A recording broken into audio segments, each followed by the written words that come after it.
welcome to this week's Good Work Show.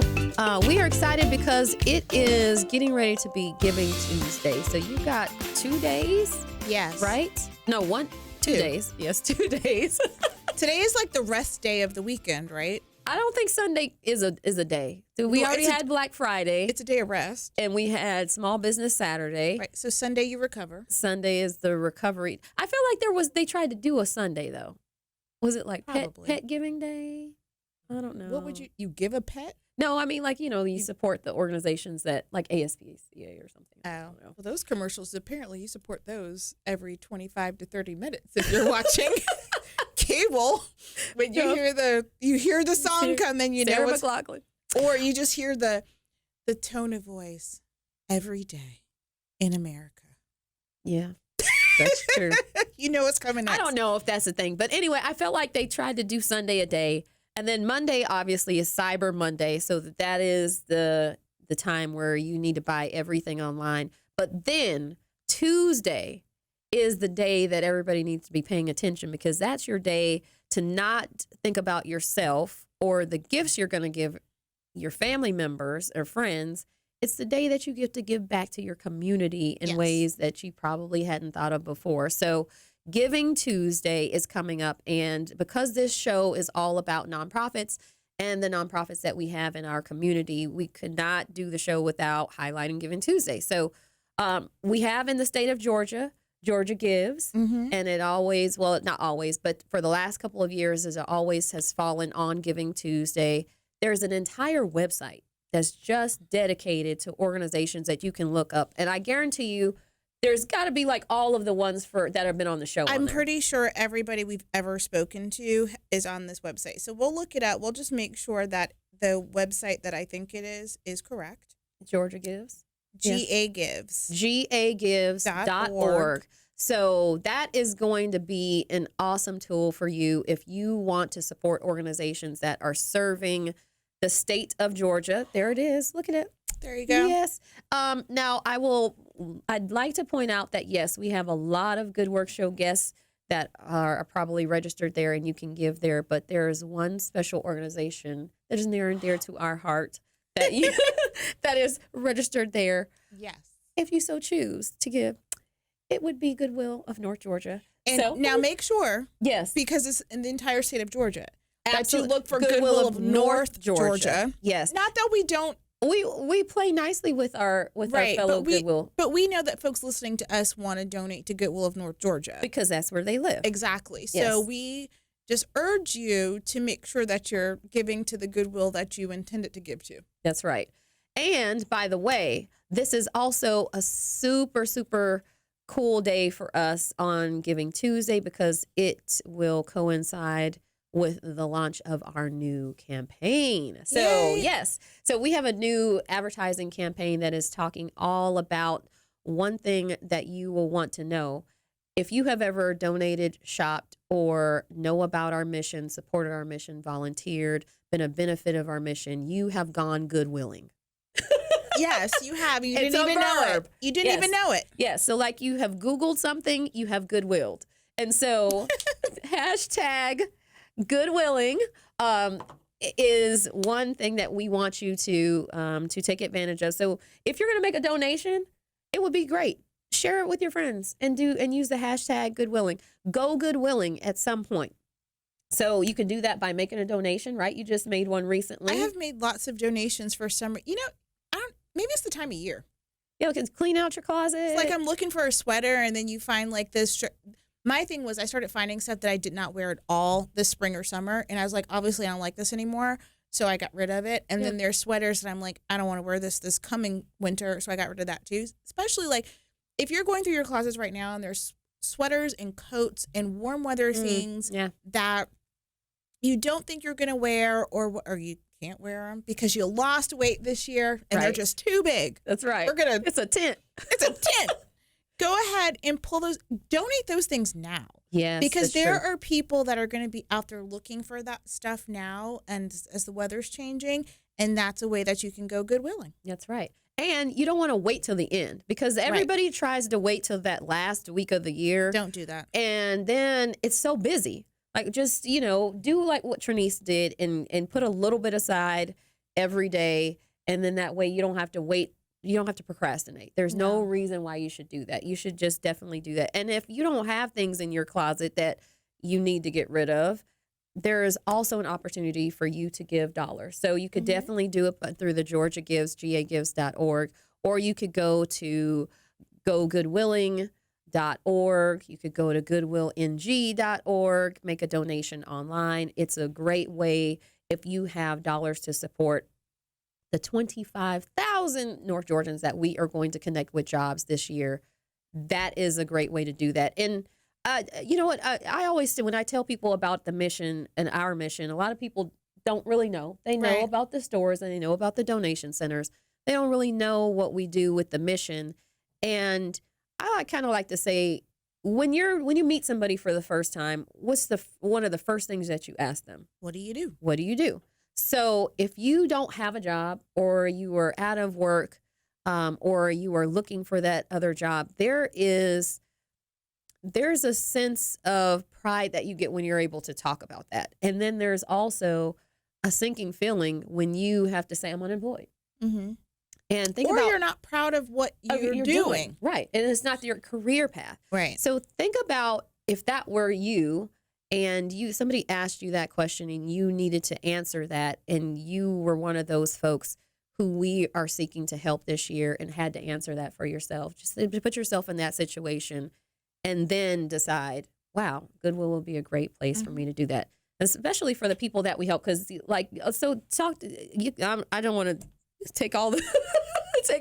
Just sitting here. I know, but some of the people that we help, because we help a lot of different people in a lot of different situations too. So, we have folks that are coming in that just need a little bit. They may be getting interviews, but maybe you're not getting the job. That's right. So maybe I just need a little bit of support to say, well, am I doing something wrong in an interview? So let me get that kind of help. They just come into one of our career centers one time.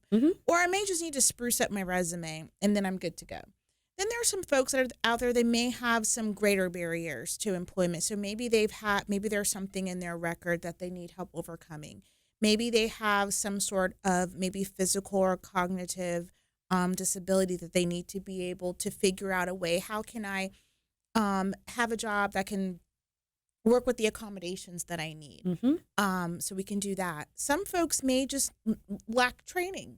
That's right. They're like, I just don't necessarily have the skill set to be able to get a job that I want or a job that's available. So then we have training programs where, and I think is one of the cooler things not one of the cooler things that we do, but I think it's really great that our folks on our mission side are actually looking at our community to say, what are the jobs that are available? What are the industries that have need for workers? And we train people to those jobs. So we're not bringing people in and selling them wolf tickets to say, we're going to train you to be a astronaut. And there's like 5 astronauts. We're not going to train you to be, we're going to train you for jobs that are available right here in our community. That's and then we're going to work with you to connect you with those positions that, through our partnerships with people that are hired. We work with more than 5,000 partners every year to connect people who come into our career centers looking for work. So there's a lot of hand-holding and a lot of support that goes along with all the folks that we're serving. So we saw 50-some-odd-thousand people come through last year. So these are people that just came into the career centers, and then 25,000 of them, we were able to help connect to jobs, and might have been more. They just didn't tell us, and that's fine too. Yeah.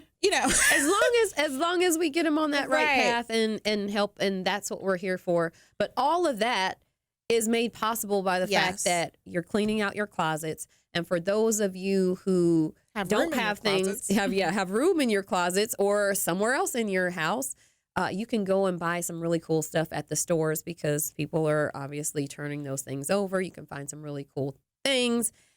And then there's a couple locations that you should go to that I just dropped some stuff on. That's right. Yes. So if you want to take advantage of what Trinice has got in her closet, then you better jump on that.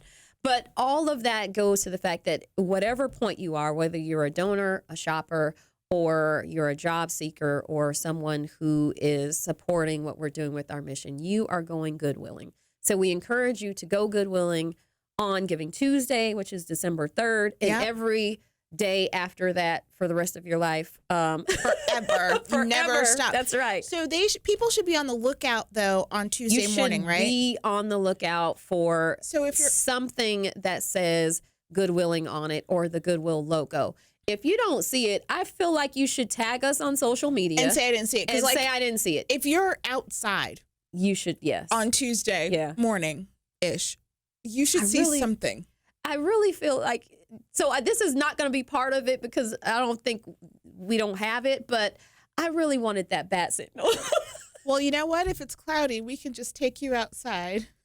But that's not the same thing. It's not the same thing as a bat signal. We can put you on the roof of the building with a sign, and then we'll just point a really strong flashlight at you. I know, but that's not going to project. No, it's not. I really want to find that. I feel like they make that. It is. It's like the world's most powerful but they make them. I've seen. Does it have to be cloudy when you do it? Because I feel like it needs to project on something. I feel like it needs to. Didn't they do? I'll have to show you something. I have to think about it. We need a Goodwill bat signal. If anybody can figure out how to do that so that we can project the Goodwill logo. So when we need donations, we turn it on. Everybody knows. Okay, really fast though. We've got guests coming in today. We do have guests coming in, and they're also, and these are great organizations you could support on Giving Tuesday. So we have Mandy Crater, who is the executive director for Home Aid here in Atlanta. She's going to come on. And then we got a mother-son duo. Yeah, Debbie and Jonathan Brilling from the Auditory Verbal Center. They're going to come on and talk about the work that they're doing. And like we said, all of these organizations are on our Giving Tuesday website. So give, donate, support. Once you hear what they have to say, you're going to want to anyway. So that's right. So stay with us after the break. You're listening to The Good Work Show. To learn more about the show and how your company can tell their story, like us on Facebook and follow us on Twitter @GoodWorkShow. Welcome back to this week's Good Work Show. We are excited because we're sitting here with Mandy Crater, and she is the executive director for Home Aid. Welcome to the show. Hi, thanks. Well, actually, welcome back to the show because you have been on the Good Work Show, I guess it's been a couple years now, maybe 2 years or so. Probably more than that. I think it was around 2016. Yeah. Were y'all doing it then? Yeah. It's been a minute. Yeah. So excited to bring you back and then talk to those folks who weren't with us back then about what Home Aid is and what the mission is. Our mission is to build new lives for homeless families and individuals through housing and community outreach. And we do that by working with the building industry. We partner with them and they give us discounts and donations to help existing nonprofits that are providing shelter within Metro Atlanta. So those folks that have facility needs, so they want to expand their programs, they want to add beds, they need some maintenance. So we bring the folks that know everything there is to know about construction to the folks that know everything there is to know about getting people out of homelessness and into stable housing, put them all together and help more people. That's great. Yeah, that's really cool. So talk to us a little bit about the need. So I'm going off script, Elaine, sorry. You'll follow along. Yep. Talk to us a little bit about the need. Like, what are we looking at on what gaps is Home Aid helping to fill in for the organizations that are out there serving the homeless population in Atlanta? Well, and most folks don't realize that on any given night in Metro Atlanta, in the 9-county area we serve, which is kind of the sort of ones closest in, there are 5,700 homeless people. And the average age of those people is about 9 years old. So when you think of someone that's homeless, often you think of someone that is on the side of the road holding a sign, and that's not normally a child. But there are a lot of mothers and children. Probably about 40% of that 5,700 are women and children, and about 11% are veterans. So the folks that you often see are only about 20% of the population that's experiencing homelessness on any given night. Yeah, wow. And so, interestingly enough, you are bringing together people who know how to build homes with the people who know how to end homelessness. Talk to us about some of the partners that you have involved, because I think it's that's a unique way to bring, obviously, people who can provide the solutions and who are tackling the problem together. But give us a sense of who you're working with. Well, right now we have a couple of projects that we're just getting off the ground. One is down in Jonesboro, and we are working with House of Dawn. She has been around for about 15 years. Dawn Murray has been around for about 15 years, helping teenagers that are pregnant and experiencing homelessness as young as 13 years old. So these girls at probably the most vulnerable times in their lives don't have anywhere to stay. They got kicked out. I mean, there's a million reasons why. And so we're building what she calls her second chance home, and that's for the youngest people that are in her program. So 13 to 18-year-olds, they have a house mom that lives there. We're partnering with Night Homes to do that. They're a pretty big builder on the south side of town. Their office happens to be a couple miles down the road, and they have a few subdivisions, and it's right in downtown Jonesboro. And we're actually adding 10 beds, 5 for the moms, and their children will stay in the same room as them. Cool. That's fantastic. Yeah. So one of the things that I saw is that you guys do, it's not just necessarily facilities, that you guys are kind of taking care, you call it the continuum of care. So it's not just homeless shelters. It's any facility or organization that's working to serve people who are needing homes, whether it's transitional homes or that kind of stuff, right? Right. Well, and the other project that I didn't mention just now is we're working down in Southwest Atlanta with an organization called Making Away Housing. And she provides basically permanent supportive housing for folks that are in recovery and or living with HIV and AIDS. So some of the folks that you would think, would be some of the hardest folks have the most barriers to overcome in order to kind of get back on their feet. She's helping those folks down there. And so she has an apartment complex, and we've gutted a couple of her buildings and are going to put them back together. The apartment complex is from the 60s, so it hasn't been repaired a whole lot since then. So we're sort of slowly making our way around. Last year, we completed a project with Brock Built in that same complex, and he repaired 8 units. We're doing another 8 units with B.A. Barrett Construction right now. And so we've just gotten permits for that, too, and we're, past permitting. We're in framing now. So, we're working with those folks too. So yes, she provides more permanent supportive housing, where Dawn really is working with people that are getting through high school, but then she has other programs to kind of make sure she's following these girls so that they can stay housed and move forward and get back on their feet.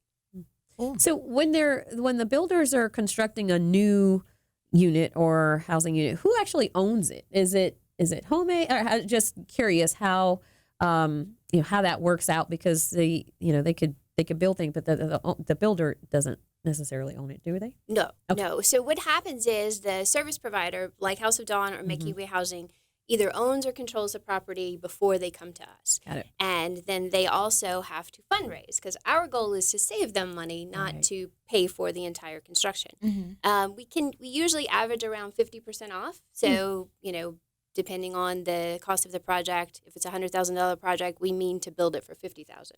But in order for us to say yes to the project, for our board to approve it, they have to have 75% of the funds raised, so that we know, just in case, in case we don't quite meet our mark of 50% off, then they can use that additional funding to put towards the people that they serve, not worry so much about their facility. So they own it already. Or they own the land, or they own the building, and then we're just fixing it for them.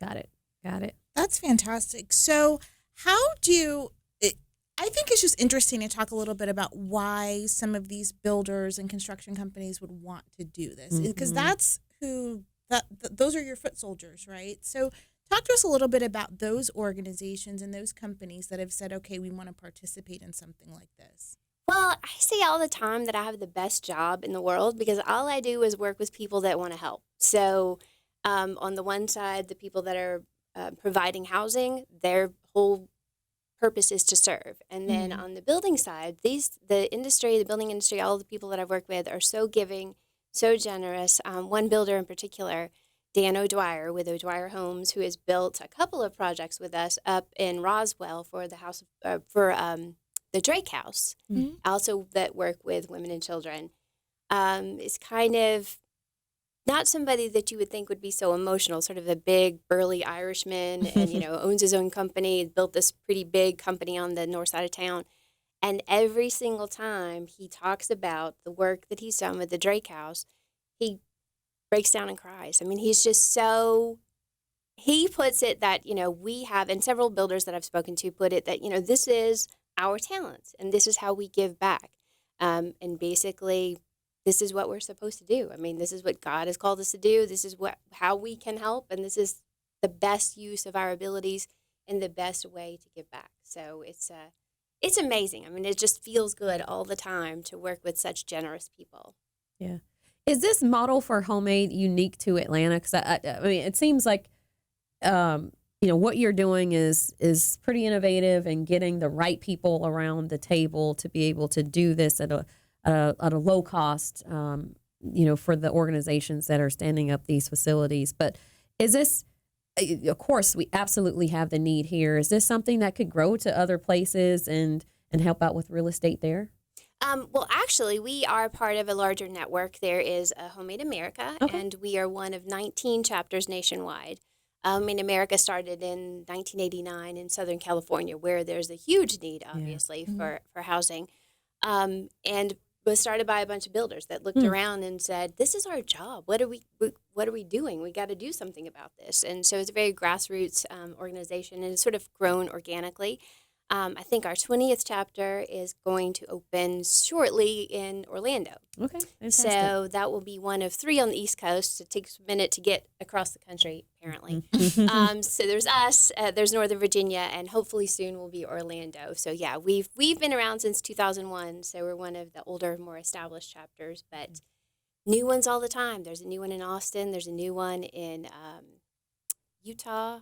I don't know, I'm losing track. I haven't even met all the people yet. We have a conference in March, so I'm looking forward to meeting the new chapters. Oh, that's great. Yeah, that's fantastic. Cool. It's nice to see that it's growing and that folks are using what they know how to do, because there's no shortage of building going on in Atlanta. So there's a lot of there's a lot of construction companies and a lot of growth and a lot of building going on. So it's really good to see that folks, kind of come to you and say, "Hey, let's just do this." So how do people permanently become like a part and become members, or is it like they sign on for a project and then go away? So how does that process work? Generally, we have what we call a builder captain for a particular project, and so they take on that project and run it just like they would any of their other construction projects. I mean, if they were building a house, this is the same type deal.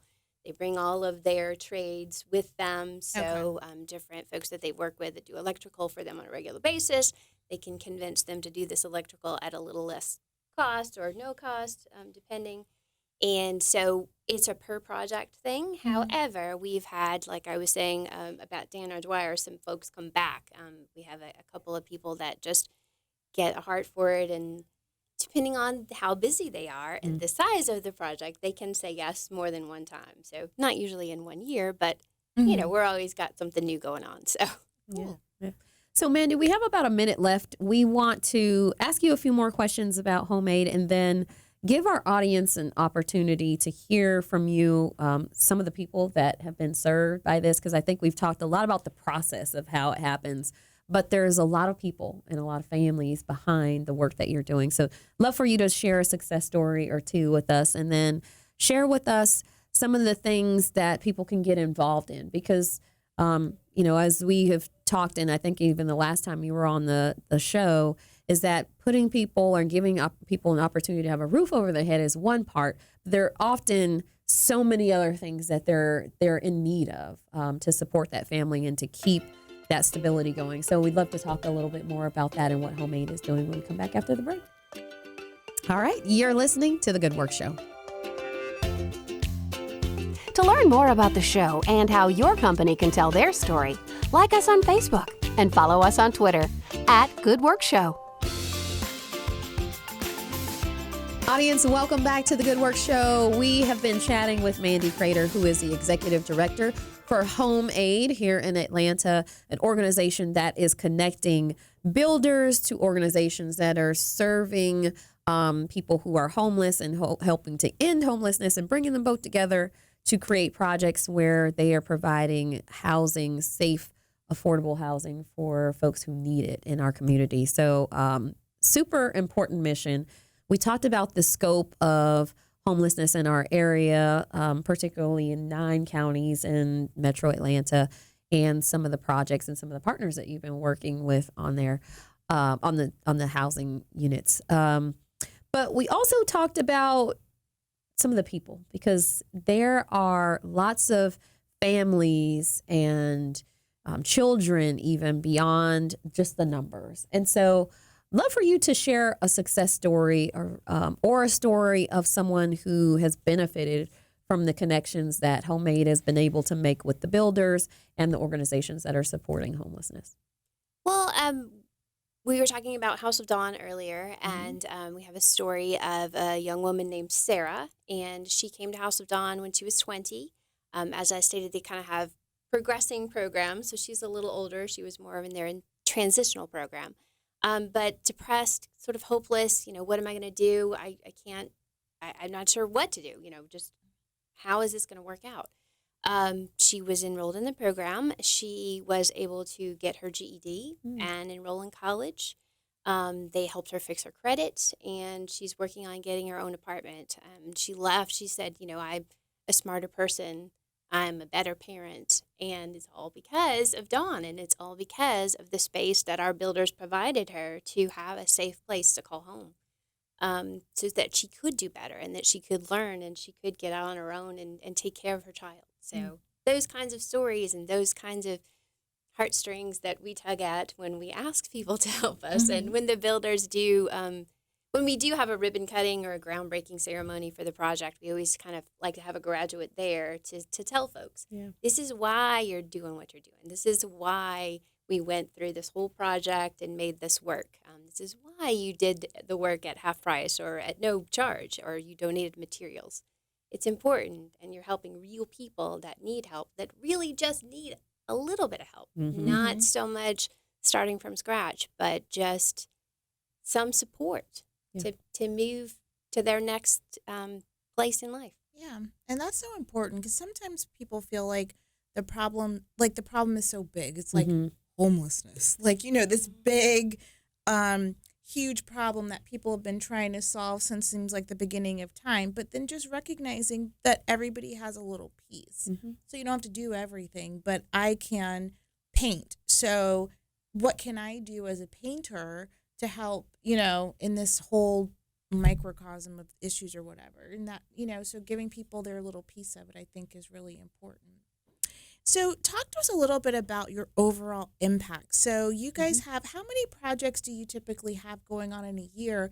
And then what are the outcomes? Like what have you done? Sing your praises. So you have the floor to tell everybody all the great stuff that y'all have accomplished. Well, actually, 2019 has been a banner year for us. We normally do 2 or 3 projects a year, and we're a very small organization. There are 3.5 people that work at Homemade. We're very excited because we have the third person joined us in January. So we have used to have 2.5, now we have 3.5.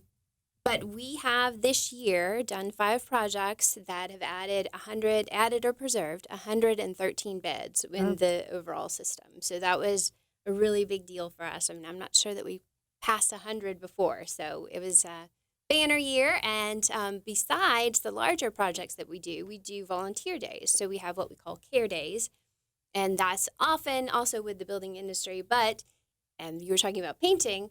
Most folks can mostly paint, and so we can have volunteers do that kind of stuff, or help with yard work. So we find just more cosmetic and sprucing up kind of tasks. But we have done much larger things for care days too, just depending on the skill level of the group that we bring. But we did 17 of those this year, which is also a big deal, because normally we try and just do one a month. My staff laughs at me when I say that, because that's never exactly what happens. I always say we're going to do 10 care days, and we do 15-ish, 12-ish. But this year we did 17. So we're breaking our own records. And actually today, right this minute, in fact, we're working with Bank of America to put together what we call care kits. So these are just hygiene kits, soap, toiletries, that kind of thing. So we'll do 1,200 of those this year, and overall we've done around 6,000. We do that kind of every year. And then finally, the last thing that we do is, I think the last thing that I talked to you about a few years ago was we have what is called our Essentials Drive. So, as I was stating, a lot of the people that are experiencing homelessness are mothers and children. Mm-hmm. So every year around Mother's Day, we collect diapers and wipes because those are not items that are supported by any safety nets. I mean, you can't use SNAP to go buy diapers, but they are necessary. So that's why we call it essentials. Mm-hmm. And we collect those through just a community-wide effort, just a big drive, and anybody can participate. And we collected, not say this wrong, about 235,000 items, Wow. and delivered those to about 25 different service providers, some of whom we'd work with, and then some of whom that we're trying to get to know and just help out. So that's another big thing that we do. And then next year, I think it's the goal is 200 beds. So we'll see. Mm-hmm. Everybody thinks I'm a little too ambitious, but we did it this year. Yeah. We've done really well. So Well, it's very there's exciting. a need, and and if you don't push for that, then people may not answer the call. So we don't want them to rest on 100. We want them to go bigger and better. Yes. Yeah. So that's awesome. So do you find that the builders also like to get involved in the care days and the essential drives too? Because I would imagine that they're super excited to be able to do the work that they've been doing, but then think about for their own employee engagement and opportunities for their team members to get a little bit more involved in that. Do they often support those other initiatives as well? Yeah, it is usually a big day, a big sort of team building day for within a company. And then another thing we find is a big networking opportunity. So depending on the size of the day and how many volunteers we have there and how many different companies want to participate, you could be working with a builder that you've been trying to meet with, but you just happen to be painting beside them this day. And you've been trying to figure out a way to connect, and now you're connected because you're both helping. And so it's a very rewarding thing, and also can be a good way to get to know folks. Yeah. Great. So I feel like people are listening and now they're saying, well, this sounds really cool. I want to help. So it seems like there's a couple of different ways to get involved. So you're a builder, or you're a service provider that might need some help, or you're a volunteer and you want to do some stuff. So talk us through maybe a little the different ways that people can connect. So maybe we can start with maybe there's a construction company out there that says, okay, I want to support or want to help. So how do they get connected with you? Just go on our website and just let me know. I mean, there's a sort of a comments section, just like most, and then just say, hey, I'm a builder and I want to get involved, and how do I help? And I will find something for you to do, for sure. Oh, cool. And so that's one thing. For service providers, there is an application on our website, so they can go online, and if they have a building need, they can fill out the application. And then there's a few ways that we have to vet the service providers and kind of go through a process for those folks. But happy to get to know you, happy to learn more about you. And then for the volunteer days that we do, those are a little less stringent, so we can come help even if it's not a larger project. So that's a way to get involved too. Giving Tuesday is coming up. So Yes. that's December 3rd, and whoever wants to can just click the donate button on our website and help us out there. So if you're not in the construction trades, you're not a plumber, you're not an electrician, you're not a builder, you can certainly donate that way and then help support us. Actually, most of our funding comes through the building industry as well. So closing attorneys, bankers, just anybody that touches the industry that is generous helps us out and keeps us going. And then you guys do also take material goods donations as well, or no? Or how does that work with like the actual material donations? We do, but it's a per project thing. So we don't really take them and store them. So we don't have like a place to So keep. don't show up with a box of tile. No. Yeah. Or lumber, right? Or lumber or anything Most like of the stuff we use is very heavy, like you're stating, and so we don't have, and large, so we don't really have a place to put them, until it's time for a project. But in that regard, I mean, we've got 2 projects we're working on right now. We need some of everything. We're just getting started, so we need cabinets, we need countertops, we need brick, we need. So is that something too that those folks can contact you on the website and say? Because do you usually have something going on, like All the time. all the time? More often than not, yes. We're either, in the midst of a project, or we're getting ready to start a project, so we're trying to line things up. So, yeah, we're sort of always stopping, starting, middle of something. And do you guys only just take new stuff? Or, like, I'm just thinking about, like, if you're renovating a house and you're taking out, if you're careful, taking out, say, cabinetry. there's nothing wrong with it. It's probably in good shape. It just doesn't work for that house. Like, is that stuff that you guys would accept, or is it just generally like new stuff that people are donating? How does that work? More often than not, it's new materials. Okay. However, we have used, one of the things that we're using right now is Fisher Homes was switching the appliances in their model homes. Okay. And so they were able to donate those appliances to us to be able to be used in these couple projects we're working on for Making Way Housing and for House of Dawn. They were just in a model home. They weren't even used. And so they're brand new appliances, and we were able to carefully take those out, like you said, and be able to reuse them. So it's a little bit of both. Yeah. Okay. Yeah. Cool. Well, Mandy, it was great having you on. If you could give our audience the website, tell us how to find you on social media so that they can follow along, make those donations on Giving Tuesday. So we've got about 30 seconds if you want to give us that information. Well, our website is homemadeatlanta.org. So that's the main way to connect with us. We're on Facebook, we're on Twitter, we're on Instagram. Yeah, we're on LinkedIn. That might be about it. But yes, they can go on our website and donate as one of the main ways to help us out. All right. Wonderful. Well, thank you so much for coming back on the show. We appreciate it. And thank you to all of the partners that you are working with and your team over at Homemade. It's a worthy cause and a great mission. Thank you. Thank you so much for having me. Absolutely. You're listening to The Good Work Show. To learn more about the show and how your company can tell their story, like us on Facebook and follow us on Twitter @Good Work Show. Audience, welcome back to The Good Work Show. We got a full house with us today.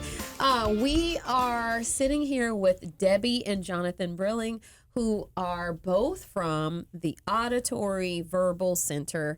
And you are not the first time on the show, so welcome back. Well, thank you. Absolutely, yes. And Debbie is the executive director, and Jonathan is the community outreach coordinator. So we're so glad that you could both be here today and share with us a little bit more about the organization. So, like I mentioned, this is not your first time, but we want to go back and remind our audience who were with us before, or for those folks who had never really heard about the Auditory Verbal Center, to really get an understanding of what you do and what your mission is. So take us a few minutes to run down that for us. Sure.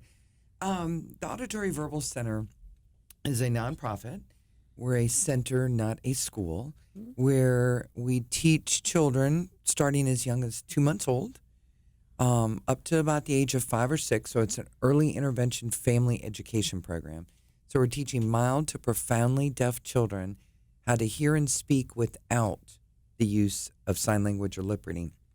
So they become independent communicators.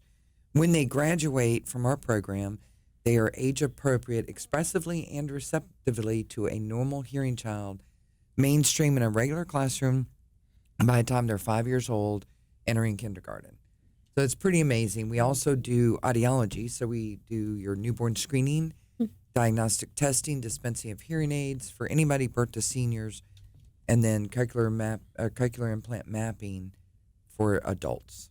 So talk to us a little bit about why you do what you do. So, there's a lot of, I think the last time we were here, we talked a little bit about there's kind of two sides to this coin when it comes to talking about children who are experiencing hearing loss or were born that way on, well, what's the right course of action? What do you do? And some people have a very strong feeling about one direction and there's the other side. So talk to us a little bit about the path that you all have focused on as a part of the organization and why. Sure. I know that was a bigger question than it sounded like, right? So, no, it's a good question. Ultimately, it's about parents' choice. 92% of your kids born with a hearing loss are born to hearing parents. So parents' choice has to be factored into what is the best option, mode of communication for my child and for my family. In my case, it was spoken language. I wanted to teach my child spoken language so that both my kids could be independent communicators living life to the fullest. Our program works for early intervention because the auditory cortex of your brain needs to be stimulated and sounds inputted at a very early age. The window of opportunity is about 4 or 5 years of age. After that, you need more of a visual. So again, our philosophy is to raise a child in a natural environment, have the parent be the primary role model, teach the parent how to do this at home, and teach spoken language to the child.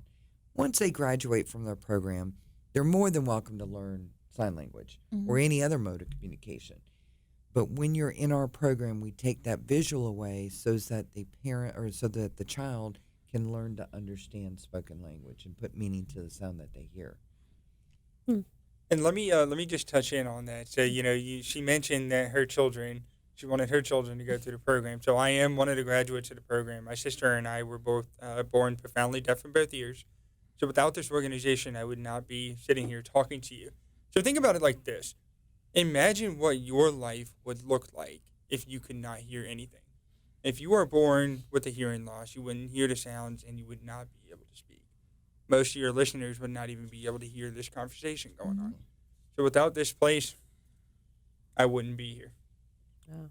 So, I mean, to me, this is a super remarkable story. I mean, you, Jonathan, and your sister, you mentioned, being born with the hearing loss. And now, I mean, you're sitting here doing an interview, and obviously, Trinice and I don't know sign language. I know a little bit. Probably wouldn't be that great at it, but you are able to have this conversation and do this interview. I mean, speak to how much I think you feel like you've gained, or what what is it about this pathway that draws you to it, and then one, of course you get to work with your mom, but then two, this is now your career. You're the community outreach coordinator, so you are not only a face and an advocate for the organization, but you're also there to bring more people in. So I mean, there's obviously for you, this is a good path, and you want to provide it for other kids. Yeah, this has definitely become my passion. My mom really did a great job giving my sister and I the life we have. Good job, Mom. Yeah, I know, Despite right? the struggles, because we were very difficult kids, mostly me. My gray hair. No, without her dedication to it, I would not have the life I have. I wouldn't have had the friends I have. I wouldn't love motorcycles, the sound of cars. I wouldn't have gone to military boarding school. I went to Riverside Military Academy, and without this, I would not have had the opportunities I do now. My passion is being in front of people. I love getting on a stage and sharing my story and wowing people that, did you know I'm actually deaf? What? Okay, so that's what we do. We're giving lives for these kids, for them to be able to understand language and have any opportunities they want. So for me, being in this role has really allowed me to mentor other families and show them what this route looks like and what the child can achieve going through the program. Yeah. How much does technology play in your ability to hear? So I wear a cochlear implant. Depending on your degree of hearing loss, you get a hearing aid or a cochlear implant. But when you first put on your hearing aid or a cochlear implant, you cannot expect it to work right away. The sound coming in is not natural, and a child that's born with a hearing loss is not going to understand what's going on. So when you go through the program doing the teletherapy, you got to teach what that sound is that's coming in. So we got to teach them to detect the sound, identify it, discriminate it, and then they'll comprehend it. So it's not as simple as you've seen those adorable, cute videos on Facebook where that child is getting the sound turned on. It's incredible to watch it because that child is hearing something. But what they're hearing is not true sound to what we hear now. So you got to go through the process. And now I can tell you the difference between a violin and a viola, or each woman's voice sitting here. I know exactly who's talking because they teach you what that sound means. That's really interesting. Yeah. And just thinking about because I don't know if I would know the difference between a violin I and a know. I was viola. gonna ask, well, what is Like it? a violin and a cello, maybe, but A violin and a guitar, I can tell you that one. There you go. Or a drum. Yeah, I got you. But to think about that's this person's voice versus that person's voice, and how do you do that discernment? You don't think about the fact that, yes, at some point we had to learn how to do that. So that's Absolutely. really interesting. So, let me tell you, when you get access to sound, be it hearing aids or a cochlear implant, we treat you as if you're 1 day old. So then we're teaching you the same way that a normal hearing child learns to hear. And that's how we close that gap between hearing age and chronological age. Once you've closed that gap and you're age appropriate, then you're learning as you go. Wow. That's really cool. Yeah. So talk to us a little bit about so what do people do when so how does this work? So people come into the center, what happens? Yeah. So basically what happens is every baby born in the state of Georgia, excuse me, is tested for hearing loss before they leave the hospital. Now that wasn't always the case, right? No, back in the 90s, in my situation, it was not. But in 2001, we got it passed. And so now they're testing every baby at birth. The goal is to have you go get retested within 30 days, 1 month, get a final diagnosis by the time you're 3 months old, and into some kind of intervention by the time you're 6 months old. That's called the EDDI program, and it's a statewide movement. Once you've been diagnosed with hearing loss, you get yourself fitted with hearing aids. Depending on the degree of the loss, mild to profound, if you're severe to profound, you'll get a cochlear implant, but not until you're a year old. But you don't want to waste any time. Get those hearing aids on, get it into some kind of program. If you choose the Auditory Verbal Center, which we are the only center of its kind like this, where we are not a school, we're a center in the state of Georgia. I've got an office in Macon, and now I'm doing teletherapy, by the way, which is awesome. So we're reaching out to all kids, regardless of where they're at. You would come for 1 hour a week, do therapy with my therapist, and we educate the family on how to do this at home so that they are the primary role model and they continue doing this at home every day.